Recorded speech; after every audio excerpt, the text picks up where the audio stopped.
Bismillahirrahmanirrahim. Assalamualaikum warahmatullahi wabarakatuh. Alhamdulillahilladzi an'amana bi ni'matil iman wal islam.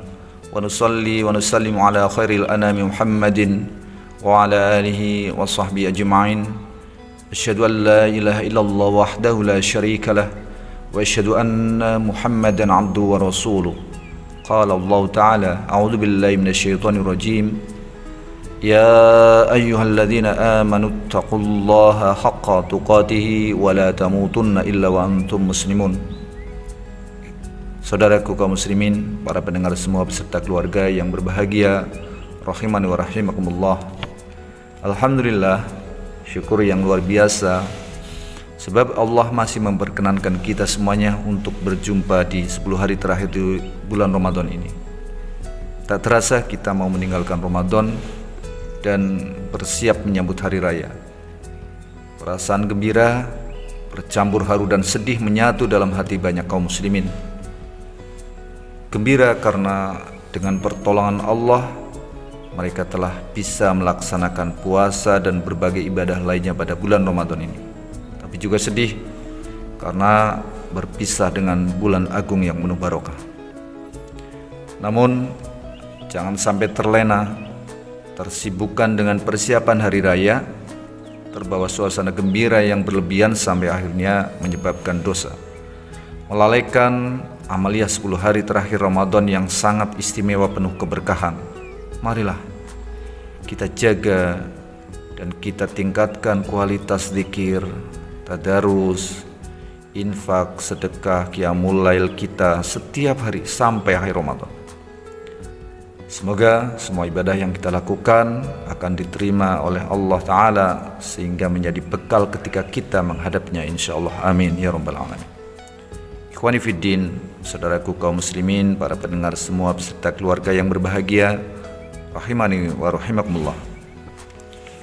Sebentar lagi kita memasuki hari raya Idul Fitri, maka penting sebelum kita beramal ibadah untuk mengilmui terlebih dahulu, untuk lebih menyempurnakan berbagai kebaikan yang kita lakukan pada bulan Ramadan. Tausiah kali ini insyaallah kita bahas panduan singkat terkait hari raya. Tausiah kali ini anggaplah sebagai penyegaran, merefresh kembali agar lebih siap menyambut hari raya. Hari raya dalam Islam tidak sekedar untuk menunjukkan kebahagiaan semata, tetapi ia juga adalah hari yang telah dipenuhi dengan ibadah-ibadah tertentu, sehingga seorang muslim selalu berada dalam ketaatan setelah ketaatan, yang berarti pahala selalu mengiringinya dalam setiap waktu dan keadaan. Pada kesempatan kali ini saya akan sampaikan syariat-syariat terkait Idul Fitri. Pertama adalah disyariatkan zakat fitri. Zakat fitri atau yang lazim disebut zakat fitrah sudah banyak diketahui sebagai penutup rangkaian ibadah bulan Ramadan. Sebutan yang populer di kalangan masyarakat kita adalah zakat fitrah. Mengapa demikian? Karena maksud dari zakat ini adalah zakat jiwa. Diambil dari kata fitrah, yaitu asal usul penciptaan jiwa atau manusia, sehingga wajib atas setiap jiwa. Namun yang lebih populer di kalangan para ulama disebutnya sebagai zakat fitri. Banyak orang yang menyebutnya dengan zakat fitrah. Yang benar adalah zakat fitri atau sedekah fitri. Sebagaimana disebutkan di dalam hadis-hadis bahwa makna zakat fitri atau sedekah fitri adalah sedekah yang wajib ditunaikan dengan sebab fitri atau berbuka dari puasa Ramadan, yaitu berupa 1 sok makanan pokok setiap negeri yang dikeluarkan wajib oleh setiap muslim yang memiliki kelebihan dari makanan pokoknya selama setahun. Ukuran sok yang berlaku adalah sok penduduk Madinah zaman Nabi SAW. Syekh Al-Utsaimin rahimahullah berkata bahwa para ulama telah melakukan penelitian secara sempurna dan menyimpulkan bahwa 1 sok mencapai 2 kg 40 gram gandum yang bagus. Karena makanan pokok di negara kita umumnya adalah padi, maka kita mengeluarkan zakat fitri dengan beras sebanyak 2,5 kg atau 3 kg. Insya Allah untuk zakat fitrah 3 kg sangat aman, dan kami sarankan agar dikeluarkan 3 kg saja. Lebih baik dilebihkan daripada kurang, karena jika lebih, kelebihannya menjadi sedekah. Wallahu a'lam.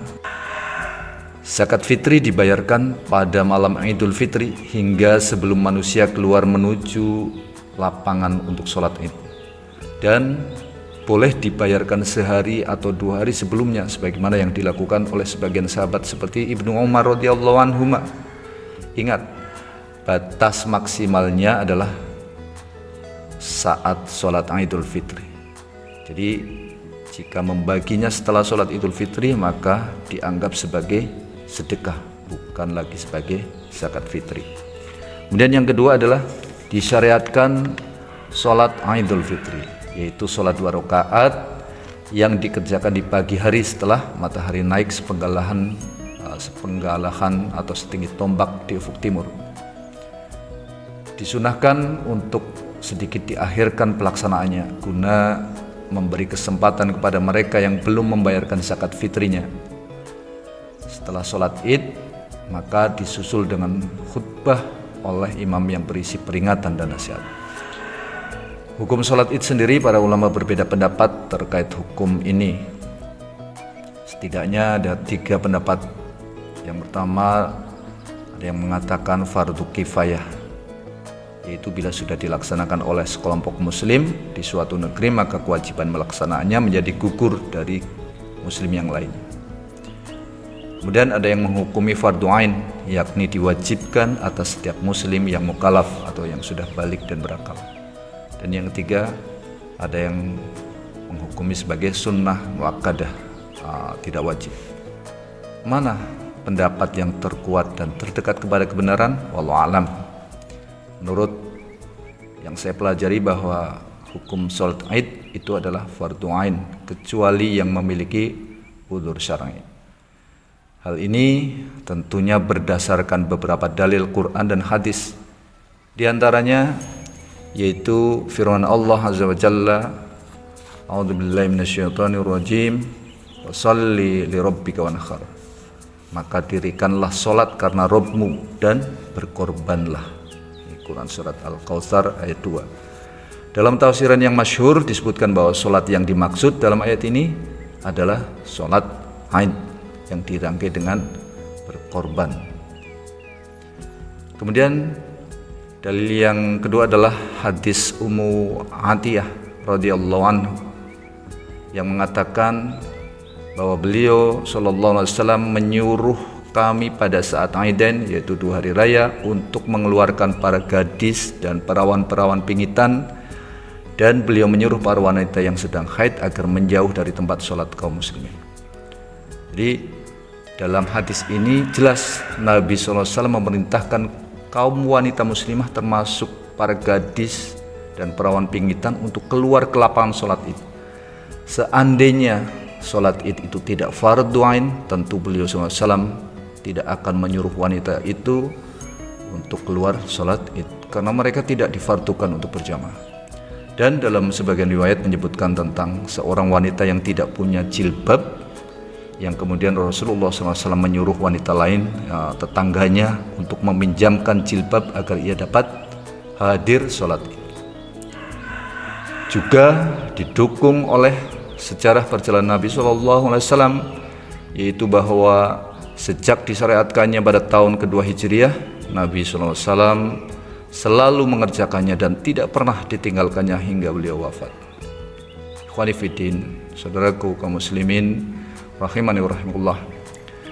Terkait dengan hari raya, Nabi SAW mencontohkan kepada kita adab-adab di hari raya. Di antaranya diawali dengan mandi hari raya, yakni dengan tata cara mandi seperti mandi janabat atau mandi junub.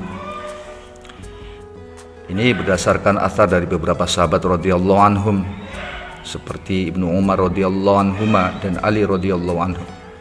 Kemudian yang kedua adalah membersihkan diri, menghias diri, memakai wangi-wangian bagi laki-laki, dan bersiwak, gosok gigi, sebagaimana disyariatkan pada hari Jumat. Ini berdasarkan hadis dari Ibnu Umar radhiyallahu anhu. Kemudian yang ketiga adalah mengenakan pakaian terbaik yang dipunyai. Hal ini berdasarkan hadis yang diceritakan oleh Ibnu Umar radhiyallahu anhu. Kemudian adab yang keempat, disunahkan untuk makan sebelum berangkat menuju sholat Idul Fitri. Diutamakan berupa beberapa buah kurma dengan bilangan ganjil. Sementara kalau Idul Adha dianjurkan untuk tidak makan, jadi sebaliknya ya. Makan setelah usai sholat Idul Adha. Kemudian yang kelima adalah berjalan kaki jika memungkinkan menuju lapangan sholat Id dengan tenang dan tidak tergesa-gesa. Ini berdasarkan hadis dari beberapa sahabat Nabi juga. Kemudian yang keenam, disunahkan untuk mengerjakan sholat Id di lapangan atau tempat yang luas terbuka, kecuali jika ada uzur atau halangan, misalnya hujan, maka dikerjakan di masjid. Hal ini berdasarkan hadis dari Abu Sa'id Al-Khudri radhiyallahu anhu. Nah, adab yang keenam ini penting ya untuk diperhatikan dan dilaksanakan untuk syiar, untuk ukhuwah persatuan yang lebih besar, lebih luas. Lantas jika pertanyaannya mana yang lebih baik nih, di masjid atau di lapangan, maka tentu jawabannya adalah lebih baik sholat di lapangan. Kenapa? Karena Rasulullah SAW juga melakukannya di lapangan. Walaupun ada keutamaan yang besar sholat di Masjid Nabawi. Masjid Nabawi saja sama beliau SAW ditinggalkan. Dan para sahabat tetap keluar ke musola atau tanah lapang dan meninggalkan masjidnya. Jika pertanyaannya mana yang lebih baik, di masjid kecil atau musola atau di masjid jami, maka tentu masjid jami, yaitu yang biasa untuk sholat Jumat, lebih utama. Namun para ulama menjelaskan bahwa jika masyarakat sekitar kita melaksanakannya di masjid jami yang biasa untuk Jumatan, maka tidak mengapa, mengingat pelaksanaan sholat Id di lapangan hanyalah sunnah, bukan wajib. Dengan demikian, bila dilakukan di masjid tetap sah walaupun kurang utama. Wallahu a'lam. Kemudian adab yang ketujuh adalah berangkat ke lapangan sholat Id dari satu jalan dan pulang dari jalan yang lainnya. Jadi jalannya berbeda antara berangkat dan kemudian pas saat pulang. Dan ini hukumnya sunnah berdasarkan hadis dari Jabir radhiyallahu anhu. Kemudian yang kedelapan, bagi makmum dianjurkan untuk bersegera datang ke lapangan sholat Id beberapa saat selepas sholat subuh. Jadi lebih gasik. Sedangkan imam dianjurkan untuk datang belakangan sampai tiba waktunya sholat Id. Ini juga berdasarkan apa yang dipahami dari hadis Abu Sa'id Al-Khudri radhiyallahu anhu. Kemudian adab yang lain adalah bertakbir dari sejak keluar rumah menuju tempat sholat Id hingga sholat Id dilaksanakan dengan suara nyaring bagi laki. Ini berdasarkan firman Allah Ta'ala, A'udzubillahi minasyaitonirrajim, walitukmilul iddata walitukabbirullaha ala ma hadakum wa la'allakum tashkurun. Dan hendaklah kamu mencukupkan bilangannya, dan hendaklah kamu bertakbir mengagungkan Allah atas petunjuknya yang diberikan kepadamu supaya kamu bersyukur. Al-Baqarah ayat 185. Adapun kalimat-kalimat takbir ya, maka ini terdapat beberapa atsar dari sahabat Nabi. Di antaranya adalah Allahu Akbar, Allahu Akbar, Allahu Akbar, La ilaha illallah, Allahu Akbar, Allahu Akbar, walillahil hamd. Nah, ini teksnya banyak macamnya. Jadi ada yang takbirnya 2 kali, ada yang kemudian langsung walillahil hamd dan sebagainya. Jadi ini kalimat-kalimat takbir terdapat beberapa atsar dari sahabat Nabi yang berbeda-beda. Kemudian yang ke-10, Tidak ada sholat sunnah sebelum dan sesudah sholat id. Hal ini juga berdasarkan hadis dari Ibnu Abbas radhiyallahu anhu. Kemudian tidak ada azan dan iqamah untuk sholat id.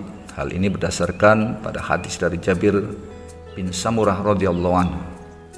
Kemudian tidak mengapa memainkan rebana bagi anak-anak perempuan dan permainan yang dibolehkan pada hari id. Hal ini berdasarkan pada hadis dari Aisyah radhiyallahu anhuma. Kemudian yang ke-13 adabnya adalah saling memberi ucapan selamat ketika berjumpa dengan saudaranya, sebagaimana yang dilakukan oleh para sahabat, seperti diceritakan oleh Jubair bin Nufair. Ia berkata, adalah para sahabat Rasulullah SAW apabila bertemu di hari raya, sebagian mereka berkata kepada sebagian yang lain, taqabbalallahu minna wa minka, atau wa minkum, semoga Allah menerima ibadah kami dan Anda. Dan yang terakhir, bagi yang tertinggal sholat id bersama jamaah, maka hendaknya dia mengqadha atau menggantinya dengan tata cara yang sama sebanyak 2 rakaat. Hal ini juga berdasarkan hadis Rasulullah SAW yang diriwayatkan oleh Imam Al-Bukhari. Ikhwani fiddin, para pendengar semuanya, rahimani rahimakumullah, demikianlah panduan singkat tentang hari raya sebagai bekal melaksanakan hari raya Idul Fitri. Dan sebagai penutup, kita semua orang-orang yang beriman tentu sangat mengharapkan agar kita sukses ibadah di 10 hari terakhir Ramadan ini. Untuk itu marilah kita ikhtiarkan semaksimal mungkin dengan menghidupkan malam-malam di akhir Ramadan ini, dan juga berdoa, bermunajat agar kita termasuk orang-orang yang beruntung menjadi mukmin yang muttaqin. Amin ya rabbal alamin. Hanya kepada Allah SWT kita memohon pertolongan dan taufiknya.